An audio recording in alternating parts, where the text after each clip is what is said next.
Hello YouTube. We're here at episode 2 of our Nemesis 400 Scrambler build.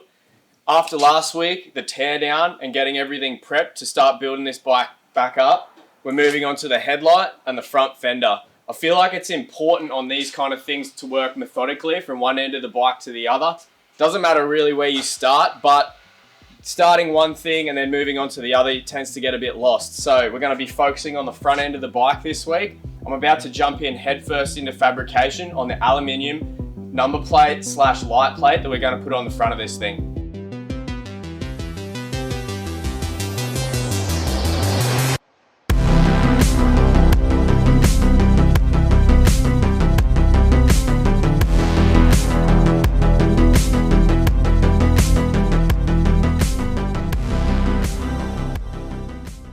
So I've gone ahead and cut off the original headlight mounts that used to mount the old headlight bucket, and we're going to replace that with a motocross style number plate with lights mounted in it. I've chopped that off kind of just forward of the forks here and gone ahead and made these braces. This will form the base of our frame to mount these on the front of the forks. The stock Nemesis Scrambler has some rubber mounted bracings which I've sort of modified, and we're going to weld them up to suit. These little braces here, I've used some M6 nut certs. If you're starting to build bikes and doing a bit of fabrication like this, a nut cert tool is an absolute godsend. It saves you welding nuts on, it's a lot cleaner of a finish. They're a pretty cheap tool that you can go and get, and these will do anything from an M4 right up to an M8. So I'm just tacking these braces in place. Learning to tack weld with a TIG is a bit of a pain in the ass, but I tend to just bump up my amperage a little bit so you don't have to hold the arc on there for too long. A quick tap and it should be welded up. I'm going to finish the other side, and so we don't get too much heat in it, I'm just going to tack it into place for now, and then when we pull this brace off at a later stage, I'll finish weld it. Motorcycle lighting is something that's near and dear to my heart. So on the front of this Scrambler, we're going to be mounting a 4.5 inch Purpose Built Moto flashpoint LED and a steady spotlight for the high beam. When you're fabricating these Scrambler light plates, it's important to have a bit of shape to them. If you just leave a flat piece of aluminium sitting on the front of your bike and slap a headlight in it, it looks a little bit ill thought out and unfinished. So with this one, I'm going to be using a half cut of some aluminium pipe that I'm going to weld onto the front plate to give it that contour around the fork. With fitting these two sections of quarter pipe onto the front here, you want to make sure that where your fixing points are, these M6 riv nuts that I put in before, are always going to be on the flat, so you don't want this pipe to encroach over onto your bracket area. So to fit that up, I need to take a measurement between these two parts and then just sort of eye this up to make sure that it's going to clear my triple clamps, which it does. So I need to take my template, resize that a little bit, and then I'll transfer it onto the alley and we can cut it out and weld these two things up. So I've got the aluminium plate mounted up and I'm just marking out my usable area so I know exactly where I can recess these LEDs in. An important thing to remember when you're doing these lights is that if you mount this LED headlight flat onto the face here, it's going to be pointing into the sky. So you always got to offset these things. And if you can, allows for a bit of adjustment. So what I'm gonna do is, I've got the back half of this LED lighting case over there. I'm gonna start to fit this on and make sure that my cutout is correct. So I'm gonna have to elongate this hole slightly so I can get that adjustment in the light. I'll take some measurements and then I'll fit that on so the headlight is facing the road and not up too far. With these LEDs, they got a super high beam and they're really wide as well, so it's not as critical. But with the spotlight, when I mount that up, you're going to be able to adjust it on the fly. So it'll have a pivot point and you can adjust it when you're riding. So I've mocked up my Purpose Built Moto 4.5 inch LED headlight. What we're going to do now is offset this in the plate and then fabricate it so it stays in. I've stripped the anodizing off this back section so I could weld to it. What we're going to do is set it in here. I'll take a measurement once it's in place and sort of pointing in the direction that we need it to be. And then I'm going to make a paper template, cut that out of aluminium and then bend it around and weld it up. So before I start shaping this aluminium, I got to anneal it. So the annealing process loosens the steel up, or loosens the aluminium up before you start shaping it. You got to get it to a certain temperature for about a minute, I think.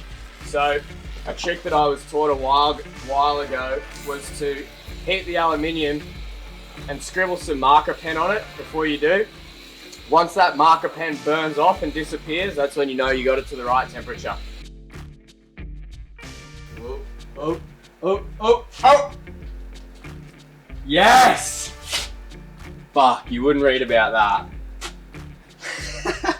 So, I cut out this paper template, and looking at the shape of it, I didn't think it was really going to work, but clamped the headlight case down so I have a flat surface to work from, and once I annealed that sheet of alley, bent it around, the shape's actually pulled down perfectly to sit flat on the table. I got to take a little corner off there, but from the looks of it, that should fit right onto the headlight plate pretty nicely without much fuss. So I'm just prepping to get this headlight ring welded onto the cover that we've just made up. One thing to remember when alley welding is that preparation is everything. I thought I was a really shitty aluminium welder for a long time, but I started prepping my stuff a little bit better, Scotch brighting it, making sure I run over it with acetone before I get going, and it improved my welding so much. Another thing, because I'm welding this quite thick piece of material onto a relatively thin bit of sheet, I'm going to preheat the headlight ring, so the weld is going to flow more easily from this to the thinner bit of material. So I'm about to start welding the headlight case onto the surround that we've made. The welder I use is a BOC TIG 185 AC/DC. I've had it for about 3 or 4 years and it's always done anything that I need to do. It's probably not the best welder out there, but neither am I. I finished up welding the 4.5 inch headlight, and while that's cooling down, I'm going to start working on this little MCX10 steady spotlight.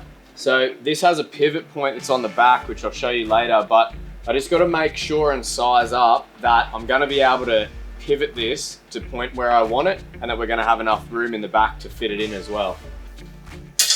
Fabrication's done on this particular part. I've just spent a couple of minutes shaving that back with a file and sanding it so I've got a nice smooth edge along the front of that headlight. What I've got to do now is start to fit this up. I've got to trim this back and then we can start to weld it onto the actual plate. So I'm just doing another test fit on this headlight plate. The 4.5 inches being finished welded in, and then I've fitted the small steady MCX10. Alright, so I've gone ahead and finished up the front plate here. Time to move on to mounting the fenders and doing the rear subframe. So moving from here, I've cut some stainless steel plates and I'm going to bend some round bar, sit our fender on there, and then we'll start mounting it all up. So when I'm doing this sort of stuff, generally I'll use spacers as a couple of hoses that run over the radius of the tyre. Because this is a Scrambler build, I want to sort of space this fender off the tyre a bit more, give it a bit of room for mud and dirt, and also I like the look of being able to see that full tread. We've got some nice hiding our tyres going on here, so I want to sort of accentuate that lumpiness and the knobbies on the tyre. So I've set some spacers up here. They're about 30 mil off the centre of the wheel, and I'll sit this on here, tape the fender up onto it, and then we can work from our fixed point being our fender and our other fixed point being the stays mounted to the forks, and then we can figure out a way that we want to mount them up. I think I'm going to go with some stainless steel hoops on this and then a couple of tabs welded onto those and threaded into the alley fender. So I got my fender set on the front tyre now. What I'll normally do is take a bit of aluminium TIG wire, or you can use whatever you got. You get some fencing wire in the shed. Shape that around the fender and then bring it down towards where your fixed points are going to be on the fork. Once you've got it bent up nicely and it sits in place where it should be, you can put a sketch on your table, and then I'll make up a bit of a bending jig to heat and bend my bar around. So I just welded my jig up onto the table, set it 130 mil apart, which is the same measurement as our fork stays. So also put a bit of pipe on either end of this. It stops my hands from getting super hot, and put a few marks. So I'm gonna start heating this up so we can bend it around. I guess it's worth noting with these, especially on older bikes, if you're removing the front fender and making your own,